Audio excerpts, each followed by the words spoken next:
वाणी Sanskrit tutorial में आपका स्वागत है। इस वीडियो में मैं आपको संस्कृत सुधा भाग 2 जो कि कक्षा 7 के लिए है उसके 14वें पाठ सुभाष तानी के अभ्यास कार्य के विषय में बताने जा रही हूँ। पिछले वीडियो में मैंने सुभाष तानी में दिए गए सभी श्लोकों का अर्थ समझाया था तथा साथ में अनुवाद भी दिया था। इस वीडियो में मैं पाठ के अभ्यास कार्य को बताऊंगी। सबसे पहले इसमें शब्दार्थ दिए हुए हैं, तो किसी भी पाठ को समझने के लिए उसके शब्दार्थ का याद होना बहुत ज़रूरी है। तो इसके शब्दार्थ मैं आशा करती हूँ आप अच्छे से याद कर लेंगे। अब अभ्यास कार्य की तरफ चलते हैं। अभ्यास कार्य में सबसे पहला प्रश्न है अधोलिखिता नाम परस्परम मेलनम कुरुत, यानी कि निम्नलिखित का परस्पर मेल कीजिए। यहाँ पर 2 बॉक्स दिए हुए हैं, 2 स्तंभ बने हुए हैं। पहले स्तंभ के शब्दों का दूसरे स्तंभ के शब्दों से आपको मैच कराना है या मेल कराना है। तो षणशा के साथ आप विद्या को मेल करेंगे, क्योंकि षणशा कणशैव विद्याम अर्थम च चिंतयेत में पहले षणशा के साथ विद्या आता है और कणशः के साथ अर्थम आता है। फिर इसमें तीसरा शब्द है नमंती, तो इसका मैच होगा फलिनो वृक्षा के साथ। सत्यम ब्रूयात, सत्यम अप्रियम मा ब्रूयात, यानी अप्रिय सत्य मत बोलो। अब प्रश्न नंबर 2 में निर्देशानुसारनम रिक्त स्थानानि पूर्यत, निर्देश के अनुसार रिक्त स्थान को पूर्ण करना है। यहाँ पर ये श्लोक के अंश के बाद 2 शब्द दिए हुए हैं और उसके आगे विभक्ति वचन दिया हुआ है, तो उसी विभक्ति वचन का हमें शब्द बनाकर यहाँ पर भरना है। तो विद्या का के आगे यहाँ पे विवाद और मद 2 शब्द दिए हैं, तो विवाद का चतुर्थी एक वचन होगा विवादाय, तो विद्या विवादाय धनम मदाय।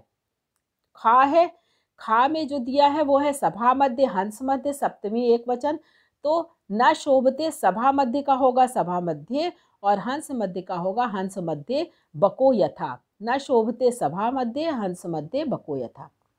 गा देखिए, यहाँ पर दिया है क्षण त्याग कण त्याग सप्तमी एक वचन, तो क्षण त्याग का बन जाएगा क्षण त्यागे कुतो विद्या, कण त्याग का बनेगा कण त्यागे कुतो धनम।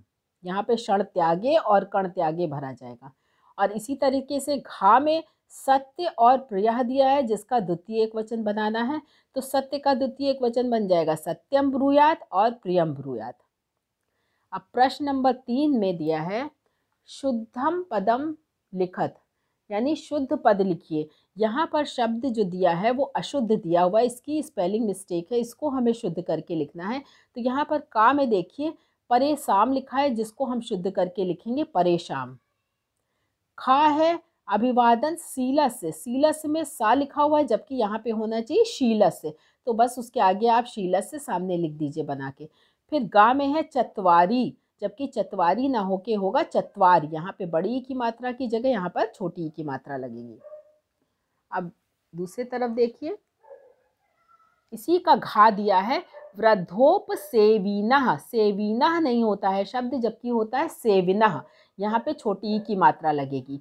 फिर अंगा में है शुष्क वृक्षाश्च, यहाँ पे शुष्क नहीं होगा, यहाँ पे सा की जगह या शा होगा, तो शुष्क वृक्षाश्क, चा और छा की जगह हटा के यहाँ पे क्षा बनेगा शुष्क वृक्षाश्क। और चौथे प्रश्न में उचित पदम उचित स्तंभे लिखत, यहाँ पे एक बॉक्स के अंदर कुछ पद दिए गए हैं जो कि चतुर्थी विभक्ति और सप्तमी विभक्ति के हैं, तो जो चतुर्थी विभक्ति के हैं वो इस स्तंभ में लिखेंगे और सप्तमी विभक्ति वाले छांटकर हम इस स्तंभ में लिखेंगे। तो पहला शब्द है ज्ञानाय, जो कि चतुर्थी विभक्ति है, तो हम यहाँ पे चतुर्थी विभक्ति में लिख देंगे। सभा मध्य सप्तमी विभक्ति, दानाय चतुर्थी विभक्ति, हंस मध्य सप्तमी विभक्ति, रक्षणाय चतुर्थी विभक्ति, क्षण त्यागे सप्तमी विभक्ति, परपीडनाय चतुर्थी विभक्ति और कण त्यागे सप्तमी विभक्ति। और इस पाठ का आखिरी प्रश्न है अधोलिखितानाम पदानाम विभक्तिम वचनम च लिखत, निम्नलिखित पदों की विभक्ति और वचन लिखिए। यहाँ पे जो कुछ शब्द दिए गए हैं उनकी विभक्ति और वचन हमें सामने लिखना है। परेशान का होगा षष्ठी विभक्ति बहुवचन, खलस से षष्ठी विभक्ति एक वचन, साधो षष्ठी विभक्ति एक वचन, कुड़िना षष्ठी विभक्ति एक वचन, ज्ञानाय चतुर्थी विभक्ति एक वचन और हंस मध्य सप्तमी विभक्ति एक वचन। ये ज्ञानाय आपने देखा होगा कि प्रश्न नंबर 4 में भी दिया हुआ है जो चतुर्थी विभक्ति का है, और हंस मध्य भी ऊपर वाले प्रश्न में दिया हुआ है जो कि सप्तमी विभक्ति एक वचन है। तो ये आपका अभ्यास कार्य यहाँ पर समाप्त हो जाता है, और आशा करती हूँ कि आपको अभ्यास कार्य अच्छे से समझ में आ गया होगा। तो अगले वीडियो तक के लिए धन्यवाद।